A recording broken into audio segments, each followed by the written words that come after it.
আসসালামু আলাইকুম। অনেকদিন থেকে ভাবতেছি ক্যামেরার সামনে আসবো, কিন্তু আসা হয় না। সেভাবে কথা বলার অভ্যাস নাই ক্যামেরার সামনে, ওই জন্য আসা হয় না। কিন্তু এখন সার্বিক পরিস্থিতি দেখে আর না আসতে পারলাম না।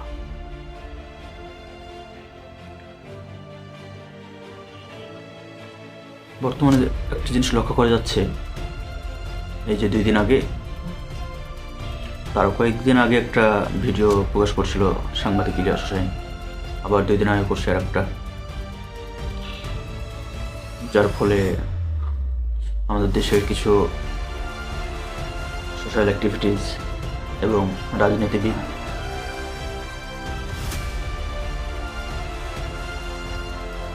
আমার মনে হচ্ছে তাদের কিছুটা হলেও গায়ে লেগেছে। কারণ দেখা যাচ্ছে আমি তাদের ভিডিও দেখেছি এবং তাদের ভিডিও দেখে অনেক ইন্সপিরেশন পেয়েছি। রাজনৈতিক বিশ্লেষণ এবং গঠনমূলক সমালোচনা আমাকে খুব মুগ্ধ করত।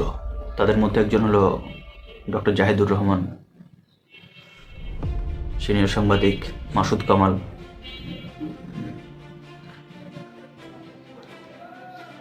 এরকম মানুষগুলোকে অনেক রেসপেক্ট করতাম, বা রেসপেক্ট করি, এখনও রেসপেক্ট করি। হয়তো ওনাদের জ্ঞান আমাদের চেয়ে অনেক বেশি, আমাদের চেয়ে অনেক জ্ঞান বেশিটা মানতে হবে, এবং তাদের দেশের জন্য অনেক কিছু স্যাক্রিফাইস আছে। তো কথা হলো, আসিফ নজরুল স্যারকে আমরা সম্মান করি, কারণ তাকে আমরা দেখেছি জুলাই আগস্ট অভ্যুত্থানে তিনি সামনে থেকে কথা বলেছে এবং আমাদের পাশে এসে দাঁড়িয়েছে। কিন্তু একটা জিনিস লক্ষ্য করা যায়, আমি একটু আগে একটা নিউজ দেখলাম এটিএন বাংলায়, যে 2023 সালে বাংলাদেশে কোনো আন্তর্জাতিক বা কোনো ধরনের জঙ্গি সন্ত্রাস এই ধরনের আক্রমণের শিকার হয়নি বাংলাদেশ। তো আচ্ছা, ঠিক আছে, তাহলে আপনি দেখুন যে প্রথম আলো, ডেইলি স্টার, এদের হেডলাইনগুলো দেখুন একবার। ডক্টর পিনাকি ভট্টাচার্য, সাংবাদিক ইলিয়াস, এনারা প্রথম আলো, ডেইলি স্টারের বিরুদ্ধে কথা বলছে, আপনাদের মাথা খারাপ হয়ে গেছে। আমি দেখেছি যে আপনাদের যে প্রথম আলো পিড়িতে, আমি এই যে গত কালকেই মনে হয়, হ্যাঁ কালকেই তো দেখলাম জাহিদুর স্যার, কালকে না পরশু দিনকে, জাহিদুর স্যার আপনি তো কি একটা অবস্থা, আপনি তো নিতান্তই একেবারে ধূম্রজালের মধ্যে আছেন। কেন বাবা? খারাপকে খারাপ বলতে শিখুন, ভালোকে ভালো বলতে শিখুন। কেন প্রথম আলোর ইয়াগুলো দেখেন তো আপনি, যে সাংবাদিক ইলিয়াস যে আসিফ নজরুল স্যারের বিরুদ্ধে যে কথাগুলো তুলছে ওগুলো দেখেন যে ওনার ভুলটা কোথায়। উনি তো প্রত্যেকটা হেডলাইন সহ, প্রত্যেকটা পেপারের হেডলাইন সহ দিয়ে দিছে, কখন কি বলছে দিয়ে দিছে, প্রথম আলো কখন কি বলছে দিয়ে দিছে। তাহলে ওনার ভুলটা আমাকে দেখান। যুক্তি দিয়ে কখনো প্রমাণ খণ্ডন করা যায় না, প্রমাণ দিয়েই প্রমাণকে খণ্ডন করতে হয়।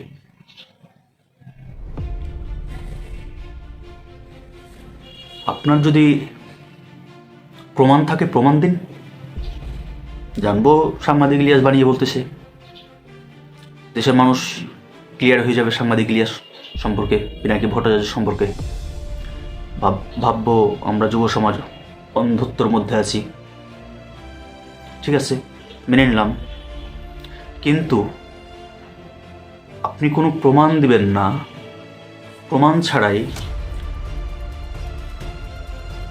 প্রথম আলো ডেইলি স্টার বিরুদ্ধে কথা বললে আপনাদের গায়ে লেগে যায় কেন? এটা 2023 সালে বাংলাদেশে কোনো ধরনের জঙ্গি হামলা হয়নি।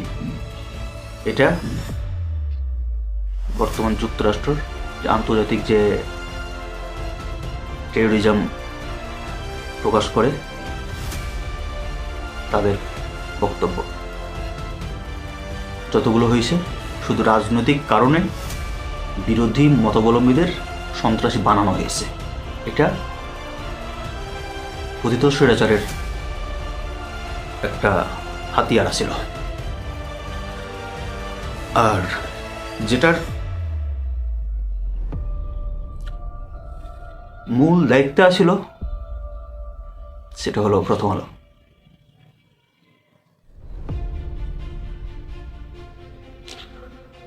কোথায় কি কি হচ্ছে না হচ্ছে এটার একটা মানে স্ক্রিপ্ট তৈরি করে ওই কি হচ্ছে এটা দেখার বিষয় না, কিন্তু যেখানে কি করতে হবে, কাকে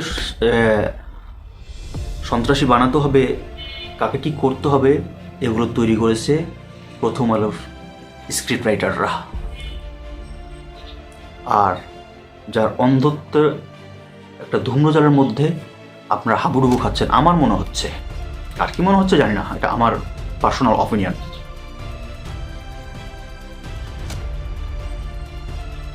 আচ্ছা, জাহিদুর শাহকে যথেষ্ট রেসপেক্ট করি।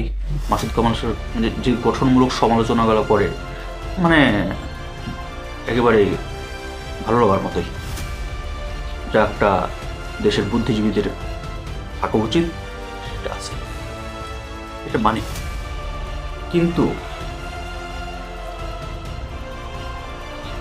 এখানে কেন ব্যতিক্রম হলো আপনাদের? এটা তো আমরা আশা করিনি। আপনারা নিরপেক্ষ ছিল, নিরপেক্ষই থাকেন, ওভাবে কথা বলেন, বাস আলহামদুলিল্লাহ। কিন্তু আপনি একটা পক্ষ নিয়ে নিলেন কেন রে বাবা? আসিফ নজরুল কি ধোয়া তুলসী পাতা? তার বিরুদ্ধে যতগুলো ডকুমেন্ট দেওয়া হয়েছে খণ্ডন করেন যুক্তি দিয়ে না, প্রমাণ দিয়ে। আপনি যুক্তি তুলে আনতেছেন, এই করছে, ওই করছে, এই করছে না, এগুলো ডাজেন্ট ম্যাটার, এগুলো কোনো কথা না। দেখেন, ওনার বিরুদ্ধে যে অভিযোগগুলো আনা হয়েছে ওই অভিযোগগুলো মিথ্যা প্রমাণ করে দেন, ব্যাস খেলা চুকে গেল। কিন্তু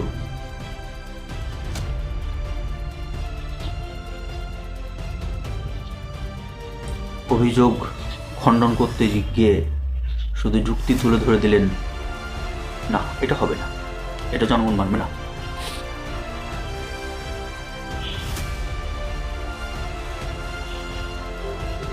আমি অল্প শিক্ষিত মানুষ,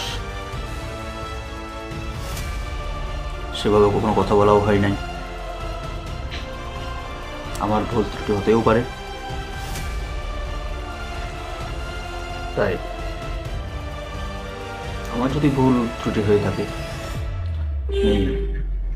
ক্ষমা প্রার্থী। কিন্তু আমি চাইব যে আর একটা রাজনীতিবিদ আছে যিনি গোলাম মাওলা রনি, ওনারও ভিডিওগুলো রেগুলার দেখতাম।